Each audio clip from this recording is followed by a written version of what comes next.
بسم اللہ الرحمن الرحیم۔ نبی کریم صلی اللہ علیہ وآلہ وسلم نے ابھی اعلان نبوت نہیں کیا تھا۔ نبی صلی اللہ علیہ وآلہ وسلم کی ایک صاحبزادی سیدہ زینب علیہ السلام کی شادی ایک کافر عاص بن ربیع کے ساتھ ہوئی تھی۔ جب نبی صلی اللہ علیہ وآلہ وسلم نے اعلان نبوت بلند کیا تو سیدہ زینب کے شوہر عاص بن ربیع نے اسلام قبول نہیں کیا اور سیدہ زینب علیہ السلام نے مکہ سے مدینہ کی جانب ہجرت کی تو یہ سیدہ زینب علیہ السلام کے ساتھ نہ آئے۔ غزوہ بدر کے موقع پر تمام کفار زور و شور کے ساتھ مسلمانوں کے خلاف جنگ کے لیے جمع تھے۔ انہی کفار میں نبی صلی اللہ علیہ وآلہ وسلم کے داماد اور سیدہ زینب علیہ السلام کے شوہر عاص بن ربیع بھی شامل تھے۔ جنگ کے میدان میں جب اس نے نبی کریم صلی اللہ علیہ وآلہ وسلم کو مسلمانوں کے لشکر کی کمان سنبھالے ہوئے دیکھا تو اس نے بسم اللہ الرحمن الرحیم۔ محترم ساتھیو، السلام علیکم ورحمۃ اللہ۔ اعلان نبوت سے قبل حضرت خدیجہ کی فرمائش پر نبی صلی اللہ علیہ وآلہ وسلم نے اپنی بڑی صاحبزادی زینب کا نکاح ان کے خالہ زاد بھائی ابو عاص بن ربیعہ سے کر دیا۔ ابو عاص حضرت بی بی خدیجہ کی بہن حضرت حالہ بن خویلد کے بیٹے تھے۔ نبی صلی اللہ علیہ وآلہ وسلم نے سیدہ خدیجہ کی سفارش سے سیدہ زینب کا ابو العاص کے ساتھ نکاح فرما دیا تھا۔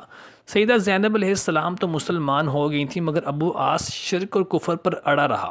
رمضان 2 ہجری میں جب ابو العاص جنگ بدر سے گرفتار ہو کر مدینہ آئے اس وقت تک حضرت زینب علیہ السلام مسلمان ہوتے ہوئے مکہ مکرمہ میں ہی مقیم تھیں۔ چنانچہ ابو العاص کو قید سے چھڑوانے کے لیے انہوں نے مدینہ منورہ میں اپنا وہ ہار بھیجا جو کہ ان کی ماں حضرت خدیجہ رضی اللہ تعالیٰ عنہا نے ان کو جہیز میں دیا تھا۔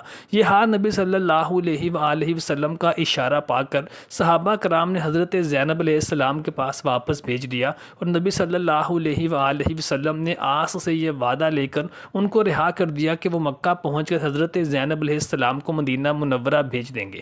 چنانچہ ابو العاص نے اپنے وعدے کے مطابق سیدہ زینب کو اپنے بھائی کنانہ کی حفاظت میں بطن یا جج تک بھیج دیا۔ ادھر نبی صلی اللہ علیہ وآلہ وسلم نے حضرت زید بن حارثہ کو ایک انصاری صحابی کے ساتھ پہلے ہی بطن یا جج کے مقام پر بھیج دیا تھا۔ چنانچہ یہ دونوں حضرات بطن یا جج سے اپنی حفاظت میں حضرت زینب علیہ السلام کو مدینہ منورہ لے آئے۔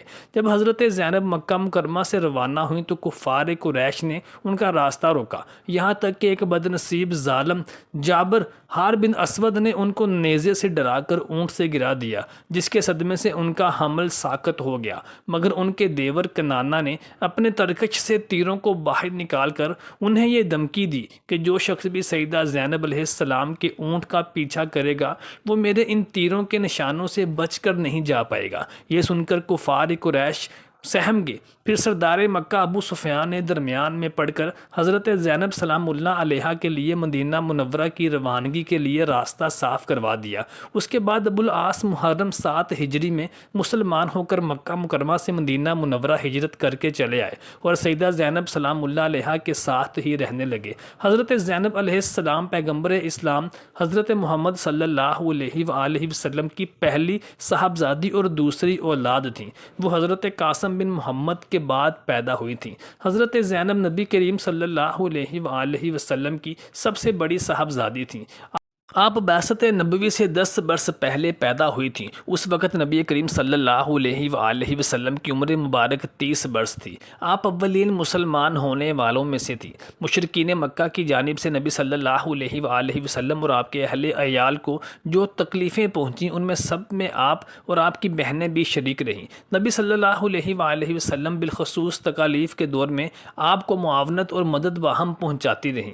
مکہ کے مشکل ترین دور میں جب نبی صلی اللہ علیہ وآلہ وسلم اور آپ رضی اللہ تعالیٰ عنہ کے اہل خانہ پر روزانہ مصائب کے پہاڑ توڑے جاتے تو نبی صلی اللہ علیہ وآلہ وسلم اپنی سہونہار صاحبزادی کو تسلی دیتے کہ دین حق کی حمایت میں کھڑے ہونے پر اللہ تعالیٰ تمہارے والد کا حامی اور ناصر ہے، تم اپنے ابا پر خوف مت کھاؤ۔ سن 7 نبوی میں نبی کریم صلی اللہ علیہ وآلہ وسلم اور آپ کے ساتھیوں کو شعب ابی بن طالب کی گادی میں قید کیا گیا۔ وہاں نبی صلی اللہ علیہ وآلہ وسلم 3 برس قید رہے اور فاقوں پر فاقے گزرے۔ ان سب مصائب میں حضرت خدیجہ رضی اللہ تعالیٰ عنہ اور آپ کی سبھی اولاد بھی شریک رہی۔ سیدہ زینب سلام اللہ علیہا کو جو تکلیف پہنچی اس کے بارے میں نبی صلی اللہ علیہ وآلہ وسلم نے فرمایا کہ وہ میری سب سے اچھی بیٹی تھی جو میری محبت میں ستائی گئی۔ سیدہ زینب سلام اللہ علیہا کا نکاح ابو العاص بن ربیعہ سے ہوا جو حضرت زینب رضی اللہ تعالیٰ عنہ کے خالہ زاد بھائی تھے۔ وہ تجارت میں امانت داری کے حوالے سے مشہور تھے۔ نبوت کے 13ویں سال جب نبی صلی اللہ علیہ وآلہ وسلم نے مکہ معظمہ سے مدینہ منورہ ہجرت فرمائی تو آپ صلی اللہ علیہ وآلہ وسلم کے اہل و عیال مکہ مکرمہ میں ہی رہ گئے تھے۔ آپ نے اپنی اہلیہ حضرت سودا اور اپنی صاحبزادیوں سیدہ فاطمہ اور ام کلثوم علیہ اجمعین کو مدینہ منورہ بلا لیا تھا، لیکن سیدہ زینب سلام اللہ علیہ اپنے شوہر کے پاس ہی رہیں، یہاں تک کہ غزوہ بدر ہوا اور اس میں آپ کے شوہر ابو العاص بن ربیعہ کفار کی طرف سے شریک کے جنگ ہوئے اور گرفتار کر کے قیدی بنا لیے گئے۔ انہیں اسی شرط پر رہا کیا گیا کہ وہ مکہ مکرمہ جا کر سیدہ زینب سلام اللہ علیہ کو مدینہ منورہ بھیج دیں گے۔ اسی طرح آپ رضی اللہ تعالیٰ عنہ نے اپنے شوہر کو حالت شرک میں ہی چھوڑ کر سن 2 ہجری میں غزوہ بدر کے بعد مدینہ منورہ کی طرف ہجرت فرمائی۔ اس کے بعد ایک موقع پر بھی آپ رضی اللہ تعالیٰ عنہ کے شوہر ابو العاص کو گرفتار کر لیا گیا اور یہ مدینہ منورہ لائے گئے تو حضرت زینب رضی اللہ تعالیٰ عنہ نے ہی ان کو پناہ دی۔ ابو العاص بن ربیعہ نے مکہ جا کر لوگوں کو ان کی امانتیں حوالے کی اور اسلام لائے اور ہجرت کر کے مدینہ تشریف لے آئے۔ سیدہ زینب سلام اللہ علیہ نے ان کو حالت شرک میں چھوڑا تھا، اس لیے ان دونوں میں باہم تفریق ہو گئی تھی۔ وہ مدینہ منورہ آئے تو زینب سلام اللہ علیہ دوبارہ ان کے نکاح میں آ گئیں۔ اس کے بعد آپ رضی اللہ تعالیٰ عنہ بہت کم وقت کے لیے زندہ رہیں اور 8 ہجری میں وفات پا گئیں۔ سیدہ زینب رضی اللہ تعالیٰ عنہ بلند اخلاق و عادات کی مالک تھیں۔ خود آپ کے شوہر اس بات کی گواہی دیتے ہیں جب سرداران مکہ نے دباؤ ڈالا کہ محمد صلی اللہ علیہ وآلہ وسلم کی بیٹی زینب کو طلاق دو، جس عورت سے کہو گے ہم تمہاری شادی کریں گے، تو ابو العاص ابن ربیعہ نے جو کہ ابھی تک مسلمان نہیں ہوئے تھے انہوں نے کہا کہ کوئی عورت بھی زینب بنت محمد صلی اللہ علیہ وآلہ وسلم کے برابر نہیں ہو سکتی۔ سیدہ زینب رضی اللہ تعالیٰ عنہ کا کردار آج کی مسلم خواتین کے لیے قابل رشک، لائق ترین اور بلند اسوہ ہے۔ جنگ بدر کے قیدیوں میں نبی صلی اللہ علیہ وآلہ وسلم کے داماد ابو العاص بن ربیعہ بھی شامل تھے۔ یہ حالہ بنت خویلد کے لڑکے تھے اور حالہ حضرت خدیجہ رضی اللہ تعالیٰ عنہ کی حقیقی بہن تھی، اس لیے حضرت خدیجہ رضی اللہ تعالیٰ عنہ نے نبی صلی اللہ علیہ وآلہ وسلم سے مشورہ لے کر اپنی لڑکی حضرت زینب کا ابو العاص بن ربیعہ سے نکاح کر دیا تھا۔ نبی صلی اللہ علیہ وآلہ وسلم نے جب اپنی نبوت کا اعلان کیا تو آپ کی صاحبزادی سیدہ زینب نے اسلام قبول کر لیا، مگر ان کے شوہر ابو العاص ابن ربیعہ مسلمان نہیں ہوئے تھے اور نہ حضرت زینب کو اپنے سے جدا کیا۔ ابو العاص بن ربیعہ نے حضرت زینب سلام اللہ علیہ کے پاس قاصد بھیجا کہ فدیہ کی رقم بھیج دیں۔ حضرت زینب سلام اللہ علیہ کو ان کی والدہ حضرت خدیجہ نے جہیز میں ایک قیمتی ہار بھی دیا تھا۔ حضرت زینب سلام اللہ علیہ نے فدیہ کی رقم کے ساتھ وہ ہار بھی اپنے گلے سے اتار کر مدینہ منورہ بھیج دیا۔ جب نبی صلی اللہ علیہ وآلہ وسلم کی نظر اس ہار پر پڑی تو حضرت خدیجہ اور ان کی محبت کی یاد نے قلب مبارک پر ایسا رقت انگیز اثر ڈالا کہ آپ رو پڑے اور صحابہ علیہ اجمعین سے فرمایا کہ اگر تم لوگوں کی مرضی ہو تو میں اپنی بیٹی کو اس کی ماں کی یہ یادگار یعنی یہ ہار واپس کر دوں۔ یہ سن کر تمام صحابہ کرام علیہ اجمعین نے سر تسلیم خم کر دیا اور یہ ہار سیدہ زینب سلام اللہ علیہ کے پاس مکہ بھیج دیا گیا۔